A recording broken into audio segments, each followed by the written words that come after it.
Hello বন্ধুরা, কেমন আছো তোমরা সবাই? তো তোমরা নিশ্চয়ই থাম্বনেল দেখে বুঝে গেছো আজকের কি নিয়ে ভিডিও হতে চলেছে। হ্যাঁ বন্ধুরা, আজকের একটা খুবই গুরুত্বপূর্ণ দিন আমার লাইফে। তো সেই নিয়েই আমি যাচ্ছিলাম আজকের কেক কেনার জন্য প্রথমেই, কারণ কেক না কিনলে এই জিনিসটা আমার হবেই না পসিবল। তো তাই জন্য আমি মন জিনিসে চলে আসি, আর মন জিনিসে এসেই বন্ধুরা একটা চকলেট কালার কেক চুজ করলাম আমি। এইটা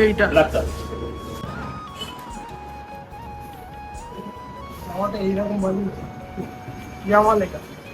তারপর বন্ধুরা মন জিনিস থেকে কেক নিয়ে আর কেকের ওপর নামটা লিখিয়ে আমরা বেরিয়ে যাচ্ছি আবার ঠাকুরপুকুর যাওয়ার উদ্দেশ্যে। দেখতেই পাচ্ছ ঠাকুরপুকুর যাওয়ার সময় কতটা জাম পড়ছে রাস্তায়, আর সেই জাম ঠেলে ঠেলেই আমরা যাচ্ছি এখন ঠাকুরপুকুরের দিকে। কিন্তু বন্ধুরা সন্ধ্যের টাইম, তারপরে অফিস ছুটির টাইম, আর এই অফিস ছুটির টাইমে বন্ধুরা এতটা ভিড় হয় যে কি বলবো তোমাদের। দেখতেই পাচ্ছ চারিদিক থেকে গাড়িগুলো এসে জাম করে দিয়েছে, আর সামনেই দেখলাম একটু রয়্যাল এনফিল্ডের শোরুম, তাই একটু ভিডিও বানিয়ে নিলাম, যেহেতু আমার কাছে রয়্যাল এনফিল্ডের ক্লাসিক 350 আছে। তো সেটা দেখতে দেখতে আর এই জাম ঠেলে ঠেলে বন্ধুরা এতটাই বোরিং লাগছিল যে কি বলবো, ভিডিও করতে ইচ্ছাই হচ্ছিল না। তারপরে ঠিক চলে এলাম সেই ব্যাগ মোড়টা। এখান থেকে আর কিছুটা সামনে গেলেই বন্ধুরা ঠিক পৌঁছে যাবো ইয়ামা শোরুমের সামনে। দেখতেই পাচ্ছ, হ্যাঁ আমি ইয়ামা শোরুম থেকেই আজকে একটা গাড়ি কিনবো। তোমাদেরকে পুরো ভিডিওটা দেখাচ্ছি আর বলছি কি গাড়ি নিচ্ছি আমি। এখন কেক নিয়ে চলে এসেছি দেখতে পাচ্ছ ইয়ামা শোরুমের সামনে, আর গেটের সামনে দাঁড়িয়ে যে এতটা সুন্দর ফিলিং লাগছে তোমাদের বন্ধুরা কি বলবো। ভেতর থেকে খুব খুশি হচ্ছি আমি আজকের, প্রচন্ড খুশি আজ আমি। আর সেই অনুযায়ী আমি দেখতে পাচ্ছি এখন চলে এসেছি গাড়ি গোডাউন দেখতে, কারণ আমার বন্ধুদের আসতে একটু লেট হচ্ছিল, কারণ বন্ধুরা বাসে করে আসছিল, তাই ওরা একটু জামে ফেসে গেছিল। আর দেখতেই পাচ্ছ সামনেই আমার সেই স্বপ্নের গাড়িটা, দেখতে পাচ্ছ কত সুন্দর লাগছে, পুরো কাগজে মোড়ানো র্যাপিং করা আছে। কিন্তু জাস্ট আমার মনে হচ্ছে বন্ধুরা যে কখন গাড়িটা আমি জাস্ট হাতে পাবো একটু চালাবো। তো সেই মতো গাড়িটা এখন বার করা হচ্ছে, আর গাড়িটা চলে যাবে একটু ওয়াশিং এর জন্য, একটু পালিশ হবে, কারণ গাড়িটা অনেকদিন ধরে শোরুমে বন্দি হয়ে পড়েছিল। আর গাড়িটা ব্যাটারিও কানেক্ট নেই, ব্যাটারি কানেক্ট করবে, পুরো একদম পালিশ করে দেবে, একদম পুরো ব্র্যান্ড নিউ চকচকা করে আমাকে বন্ধুরা হাতে দেবে। আমি ডেলিভারিটা নেবো, সেই ভিডিওটার জন্য তোমরা একটু অপেক্ষা করো, কিছুক্ষণ মধ্যেই তোমাদের দেখাচ্ছি। আগে একটু চলে যাই শোরুমের ভেতর দিকে, বিলিং টিলিং করে নিই, ক্যাশ ট্যাশ দিয়ে নিই, আর সমস্ত সই টই করে একদম ঝামেলাটা শেষ করে দিই। তারপরেই আমি চলে যাবো গাড়িটা ডেলিভারি নেওয়ার জন্য। তো এখন যাচ্ছি আমি বন্ধুরা কাগজপাতি সই করার জন্য। দেখতে পাচ্ছ সামনে যে দাদা বসে আছে, ওই দাদাটাই হচ্ছে এখানে কাগজপাতি আমার ঠিক করে দিল, আর সেই দাদাটাই বলে দিল কোথায় কোথায় সই করতে হবে, সেই মতো আমি সই করে দিলাম। হ্যাঁ বন্ধুরা, যেহেতু গাড়িটা আমি পুরো ক্যাশেই নিচ্ছি, তাই গাড়িটা হবে আমার নামে, তাই সেই মতো আমি দেখতে পাচ্ছি এখানে ক্যাশ টাকা বের করে দিলাম। আর দাদা হচ্ছে এখানে মেশিনের মধ্যে টাকাটা দিয়ে পুরো একদম গুনে নিল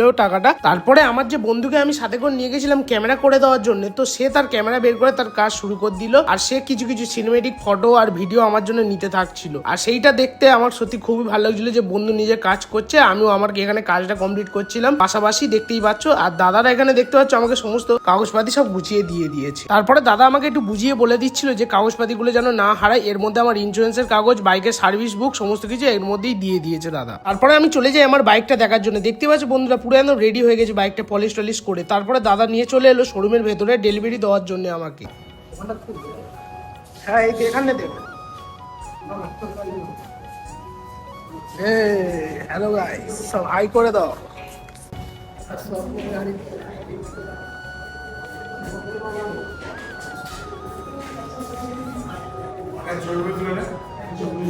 কাপড়টা দিয়ে পরে আমার কথা মতো দাদা একটা নীল কালার কাপড় দিয়ে দেয়, যেটা আমি ডেলিভারিটার জন্য কাপড়টা তুলবো আর ডেলিভারি ভিডিওটা আমি কমপ্লিট করবো।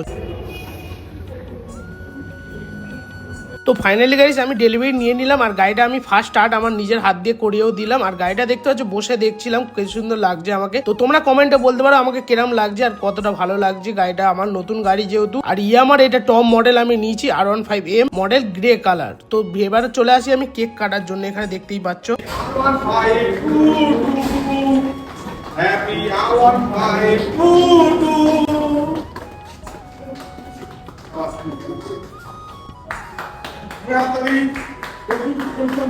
তারপরে বন্ধুরা আমি শোরুম থেকে আস্তে আস্তে গাড়িটা বের করে নিই। দেখতে পাচ্ছি একটু ফার্স্ট টাইম গাড়িটা বের করছি, তাই একটু প্রণাম করে বের করলাম। তারপরে আমার বন্ধুরা গেটের দু সাইড থেকে পার্টি পপার ফাটালো, সেইটা করে আমি বেরিয়ে আসলাম। এখানে দেখতে পাচ্ছি গাড়িটা পুরো আবার ময়লাও হয়ে গেল বন্ধুরা, কি করা যাবে। তারপরে সেই অনুযায়ী আমি গাড়িটা চালিয়ে একাই যাচ্ছি, বের করে নিয়েছি। আর ফার্স্ট টাইম গাড়ি যেহেতু বের করেছি শোরুম থেকে, তাই আমি একাই চালিয়ে যাচ্ছি পেট্রোল পাম্প অব্দি। তারপরে বন্ধুরা চলে আসি আমি এখানে হিন্দুস্তান পেট্রোল পাম্পে গাড়িটা তেল ভরানোর জন্য। আর যেহেতু আমাকে বলেছিল শোরুম থেকে যে ফুল ট্যাঙ্কি না করতে তেল, তাই সেই অনুযায়ী আমি গাড়িতে মোটামুটি 800 টাকার মতো তেল ভরাই, তো তাতেই আমার দেখেছি গাড়িটা ফুল ট্যাঙ্কির কাছাকাছি পুরো চলেই আসে। আর পুরো নজল অব্দি ভরলাম না, যেহেতু শোরুম থেকে বারণ করেছে। পরে আমি সেটা ফিউল আপ করে নেবো যখন গাড়ি পুজো দিতে যাবো। তো এই ভিডিওটা বন্ধুরা আমি আর বেশি বড় করবো না, একেই অনেকটা বড় হয়ে গেছে। তো তোমাদের কাছে আমি বলতে চাইছি যে এই ভিডিওটা তোমাদের কেমন লাগলো আমাকে কমেন্ট করে জানাবে, আর ভিডিওটা ভালো লাগলে আমার চ্যানেলটা সাবস্ক্রাইব করে নেবে। আর তোমরা যদি আমার পাশে থাকো আর সাপোর্ট করো, তো আমি এই বাইকটার মডিফাই নিয়ে আরো বড় বড় সিরিজ আনবো আর ভালো ভালো আরো ভিডিও দেবো।